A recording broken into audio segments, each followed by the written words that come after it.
जय हिंद। आज हम लोग देखेंगे समांतर श्रेणी के प्रश्नावली नंबर 5.1। तो देखिए, ये भाषा वाला क्वेश्चन है।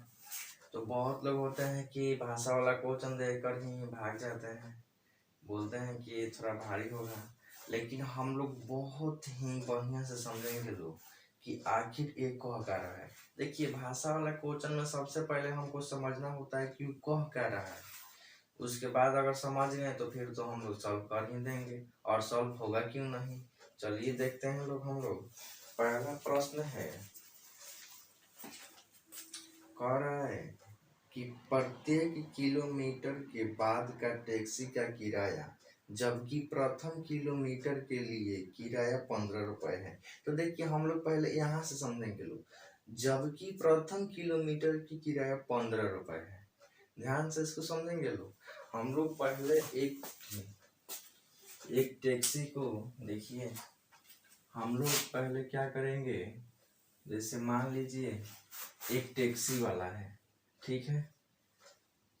यहाँ पे बी, ये हमारा एक सड़क मान लीजिए, सी डी ई। तो देखिए, हम मान लेते हैं यहाँ से लेकर यहाँ तक कि 1 किलोमीटर है, ए से लेकर बी तक।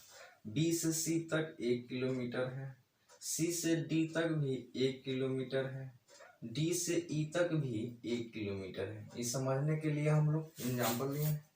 देखिए, क्वेश्चन कह रहा है कि प्रथम किलोमीटर के लिए किराया जो है वो 15 रुपए है। ध्यान से समझेंगे। और कह रहा है कि अतिरिक्त प्रत्येक अतिरिक्त किलोमीटर के लिए 8 रुपए है। मतलब हम फिर कहेंगे टैक्सी वालों के, चलिए किलोमीटर और आगे ले चलिए, तो बोल रहा है कि 8 रुपए हम लेंगे। और फिर बोलेंगे 1 किलोमीटर और आगे ले चलिए, तो कितना, 8 रुपए लेंगे। फिर 1 किलोमीटर तो 8 रुपए लेंगे। तो देखिए, हम यहाँ पे लिखेंगे 1 किलोमीटर, 1 किलोमीटर का किराया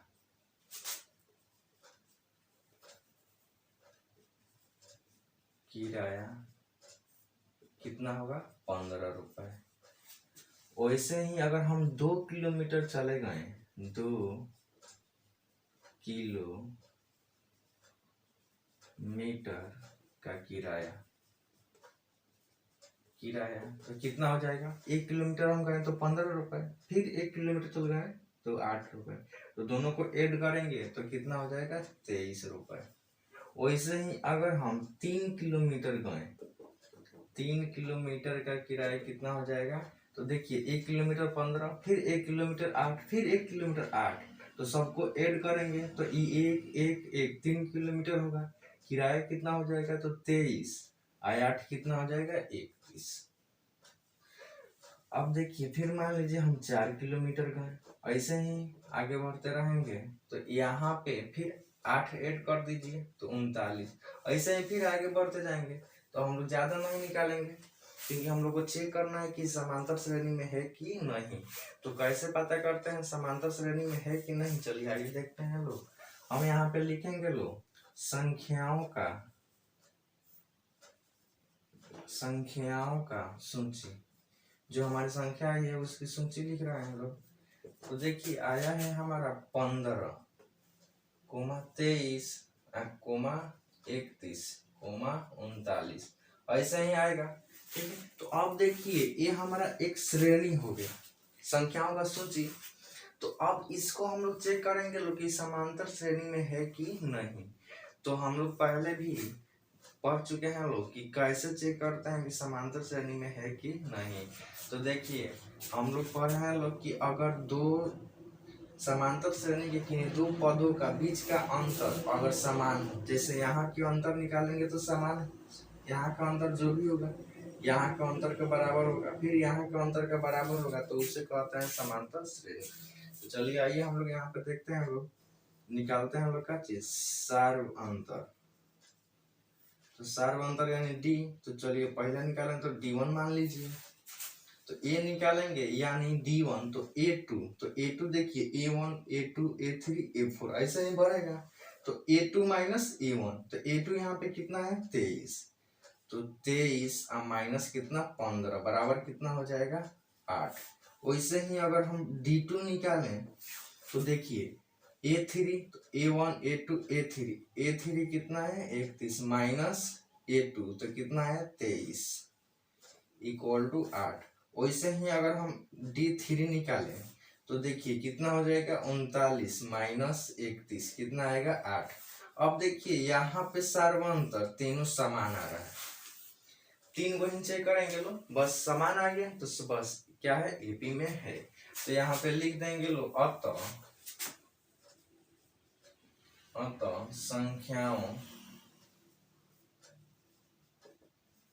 संख्याओं का सूची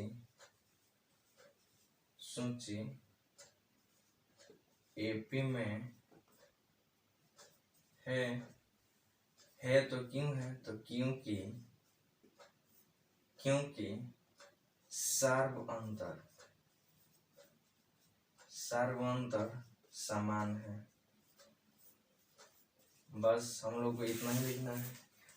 तो चलिए हम लोग नेक्स्ट क्वेश्चन देखते हैं लोग 2 नंबर क्वेश्चन को हम लोग अच्छे से समझेंगे। लोग क्वेश्चन कह रहा है कि किसी बेलन में यानी सिलेंडर में उपस्थित हवा की मात्रा जबकि वायु निकालने वाला पंप प्रत्येक बार बेलन की शेष हवा का 1/4 भाग बाहर निकाल देता है।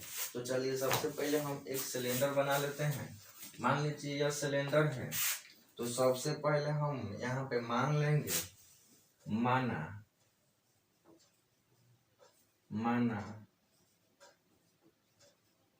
बेलन में उपस्थित हवा 1 है। ठीक है, इसमें क्वेश्चन में नहीं बोला है कि बेलन में कितना हवा है, तो हम मान लेंगे बेलन में उपस्थित हवा जो है वो कितना है 1 है।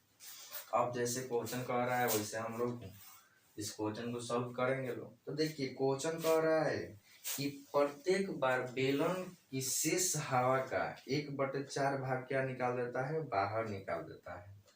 ठीक है, तो ध्यान से समझेंगे लोग। देखिए इसमें हवा जो है वो 1 है, तो अगर मान लीजिए हम एक बार यानी पहली बार इसमें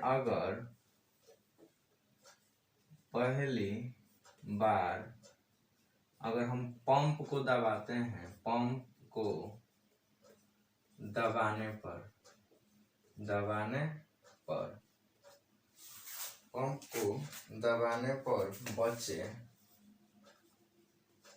बचे शेष हवा।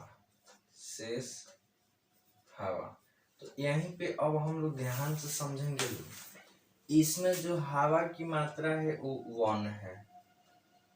ठीक है, कुल हवा अगर कहें तो कितना है 1 है। अगर हम आपसे बोले कि शेष हवा कितनी है तो 1 ही है, जितना है वो शेष ना है।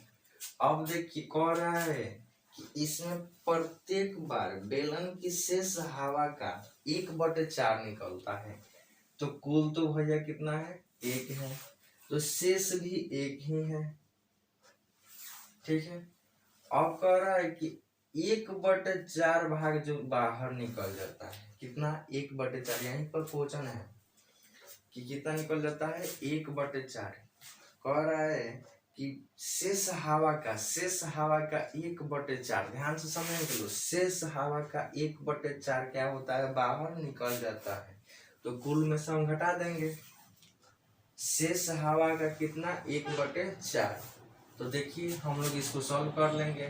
तो 1 माइनस 1/4, तो इसको बना लीजिए तो कितना हो जाएगा 4 माइनस 1, तो 3/, कितना आ जाएगा 4, ठीक आएगा।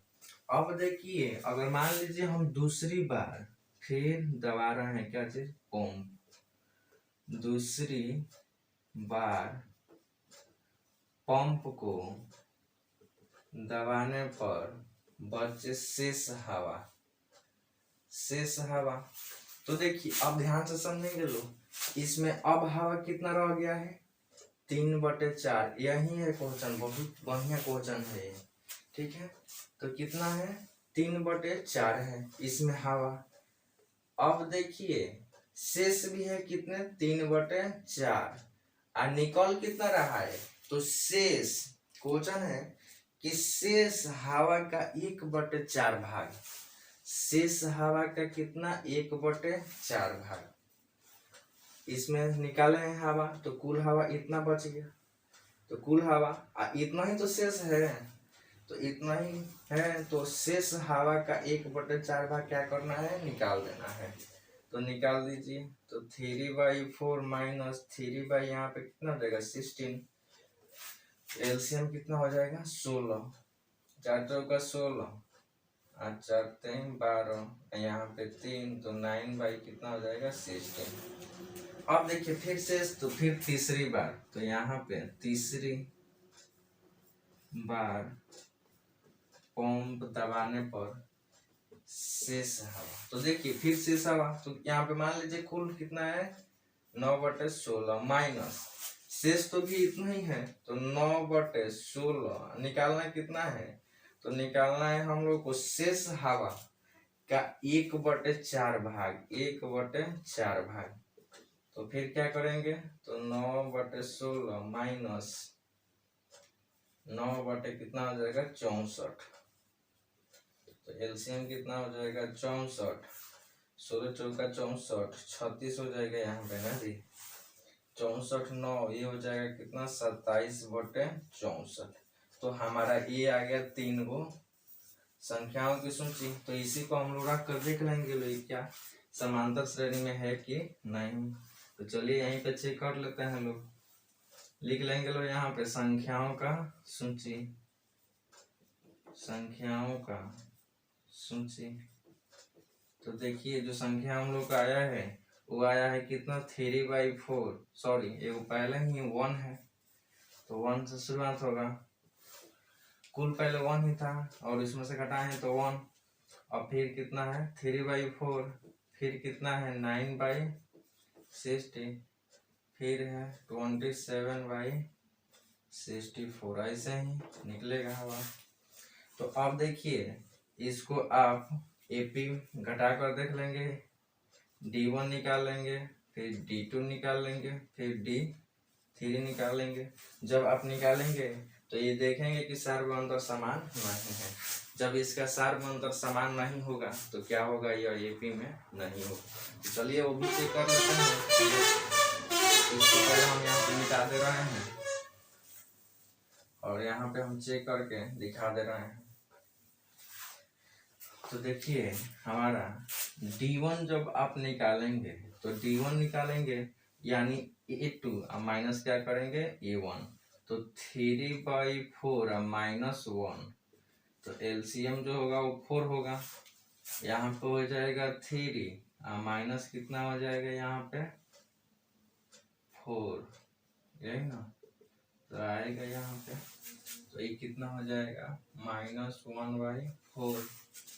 अब देखिए D2, तो D2 निकालेंगे यानी D3 या माइनस कितना करेंगे D2, तो यहाँ पे 9/16 माइनस 3 कितना 4, एलसीएम कितना हो जाएगा यहाँ पे 16, तो देखिए 16 एकम 16, 9 एकम 9, 4 चौका 16 और 3 चौका 12, ये कितना हो जाएगा -3/16। अब देखिए अगर आप ऐसे निकाल रहे हैं, चेक कर रहे हैं कि ये समांतर श्रेणी में है कि नहीं, तो अगर आप दो गो उसका सार्वभौम अंतर निकाल दिए दो जगह पे, यहाँ पे निकालिए D1 D2 निकाल दिए यहाँ से, तो अगर ये दोनों समान नहीं है तो और इसको चेक करने की जरूरत नहीं है। बस मान लीजिए यही दोनों समान नहीं है, इसका मतलब आगे भी निकालेंगे समान नहीं होगा, होगा तब भी नहीं है, तो ये क्या होगा हमारा समांतर श्रेणी में नहीं होगा। यहाँ पे लिख देंगे अतः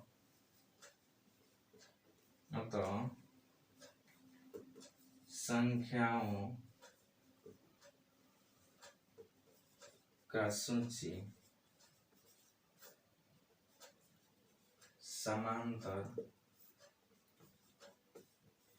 श्रेणी में नहीं है क्योंकि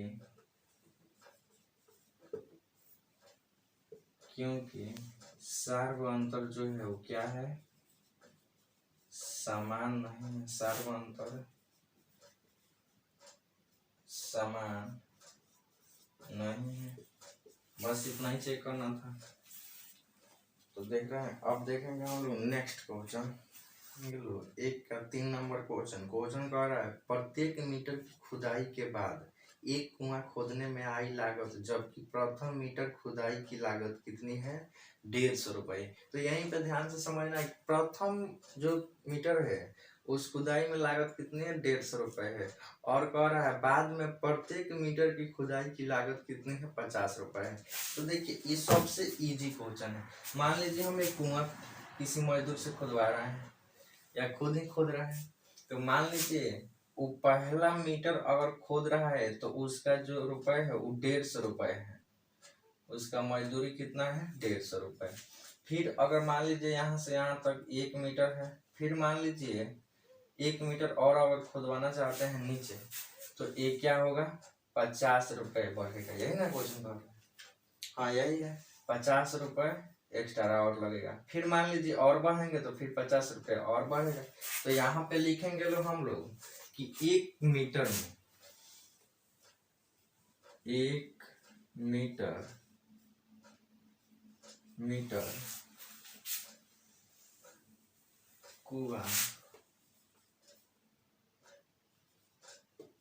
कुआं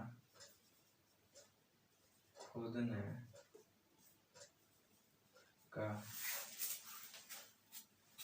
लागत जो है वो कितना है? 150 रुपये। वैसे ही मान लीजिए 2 मीटर हो जाएगा। 2 मीटर कुआं खोदने का लागत जो होगा वो कितना हो जाएगा? तो 1 मीटर का तो 150 रुपये, फिर 1 मीटर और यानी 2 मीटर हो गया, तो कुल रुपए कितना हो जाएगा? 200 रुपये। वैसे ही मान लीजिए हम अगर 3 मीटर कर दें तो 3 मीटर का जो हो जाएगा वो कितना हो जाएगा? तो 250 हो जाएगा, क्योंकि 1 मीटर का 150, फिर 50 रुपये, फिर 50 रुपये, तो ये कुल जोड़ेंगे तो कितना हो जाएगा? 250। और हमारा मीटर 1 2 3 मीटर हो जाएगा। वैसे ही अगर हम 4 मीटर कर दें तो 4 मीटर का जो हो जाएगा वो कितना हो जाएगा? 300 रुपये। ऐसे ही बढ़ेगा।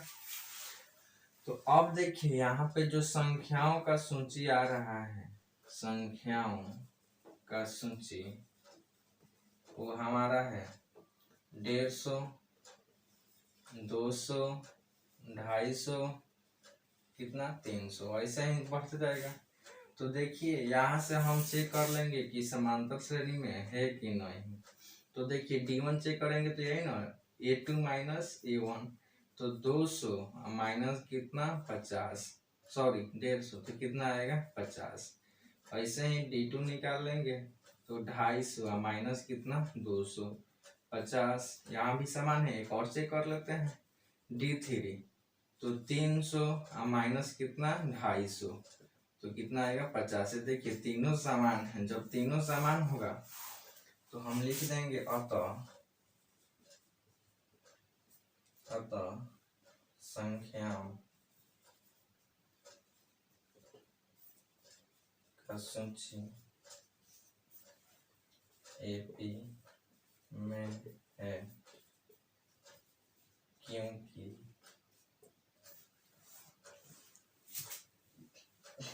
क्योंकि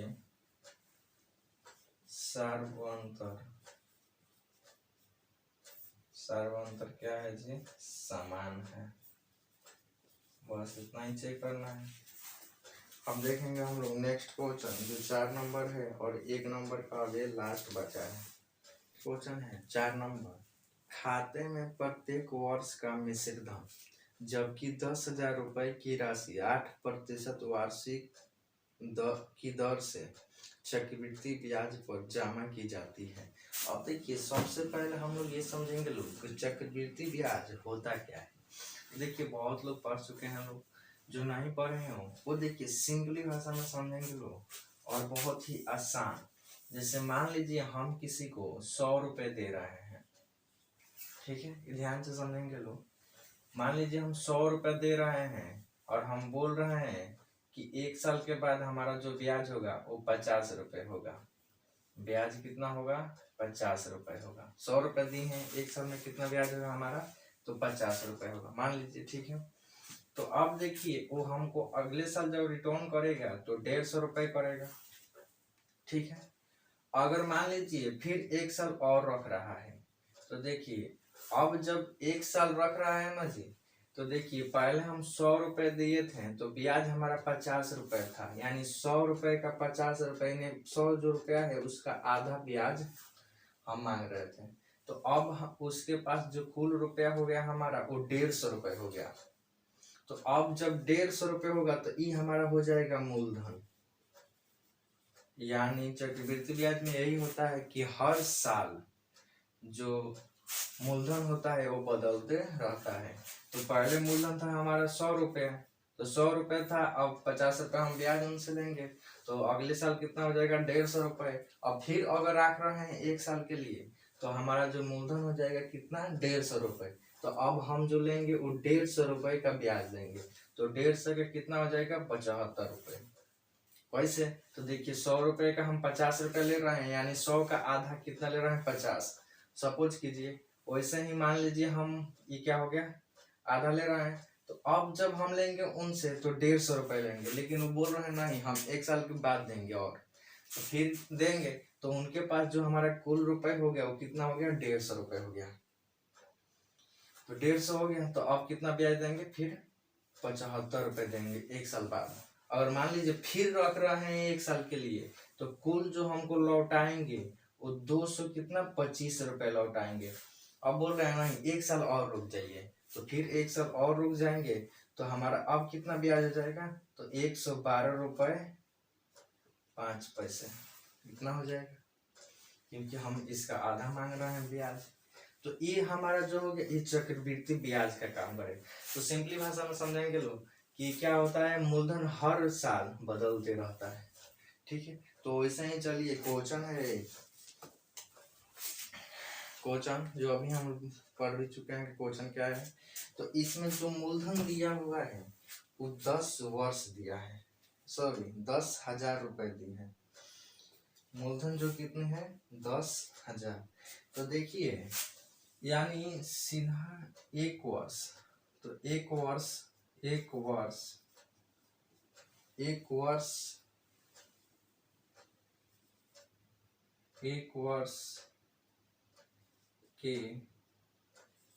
बाद का मिश्रित धन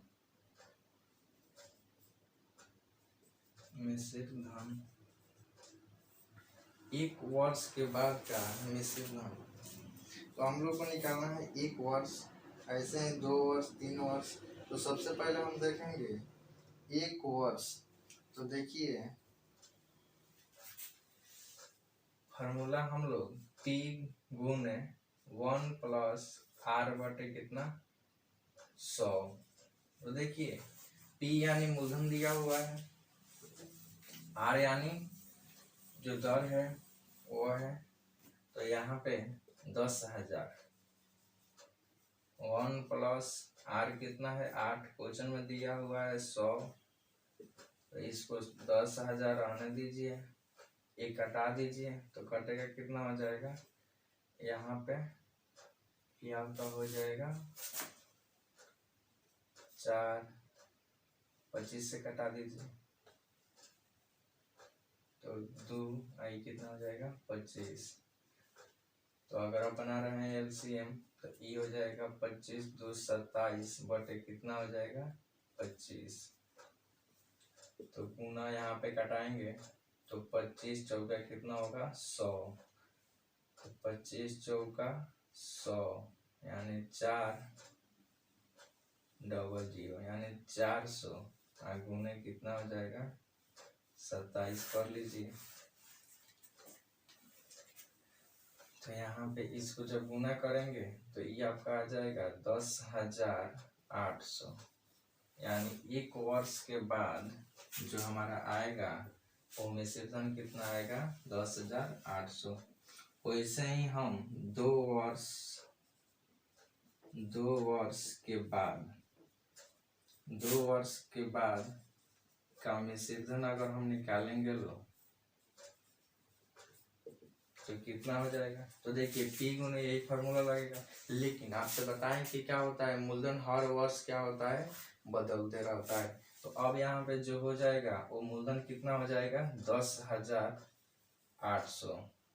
1 प्लस आर बटे कितना 100। तो आर के जगह पर कितना रखना है 8। फिर वैसे ही कर दीजिए 10,800 यहाँ पे कितना हो जाएगा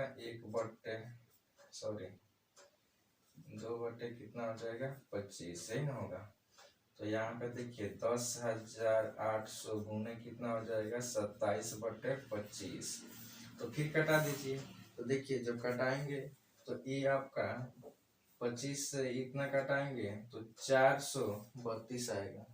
नहीं 432 तो गुना करेंगे 432 गुना 27 तो ये आपका आ जाएगा 11,664। अब देखिए हमारे पास एक यह आ गया है, एक यह है, एक पहले से जो है हमारे पास कितना है 10,000 है। तो 3 गो है, हम 3 गो से चेक कर लेंगे कि यह एपी में है कि नहीं। तो चलिए हम लोग चेक करते हैं लोग।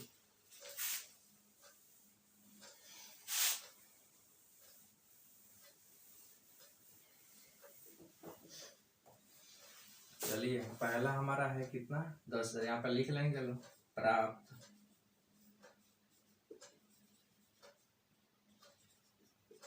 संख्याओं का सूची जो हमारा आया है वो लिख लेंगे। तो एक पहला है 10,000, दूसरा है 10,800 है, तीसरा जो हमारा है वो कितना आ गया है 11,664। तो देखिए अगर यहाँ पे हम लोग चेक करेंगे लोग कि क्या ये समांतर श्रेणी में है, तो सबसे पहले हम लोग D1 निकाल लेते हैं। तो D1 के लिए क्या पर है A2 माइनस A1। तो करेंगे तो कितना आएगा 800 आएगा, यही ना। अब देखिए वैसे ही अगर हम मान लीजिए D2 निकाल रहे हैं तो 11,664 माइनस कितना करना होगा 10,800। तो देखिए यहाँ पे अगर आप घटाएंगे तो ये हो जाएगा 4, ये हो जाएगा कितना तो 6, यहाँ पे कितना तो 16 में से 8, यहाँ पे 10। तो ये देखिए दोनों समान नहीं आ रहा है, तो 2 को ही चेक करेंगे। अगर दोनों में समान नहीं आ रहा है तो तीसरा चेक करने की जरूरत है नहीं, इसलिए हम एक और नहीं निकाले हैं। तो चलिए यही हम ये समान नहीं आ रहा है, इसका मतलब क्या है कि समांतर श्रेणी में नहीं है। तो यहाँ पे लिख देंगे अतः प्राप्त संख्याओं का सूची एपी में नहीं है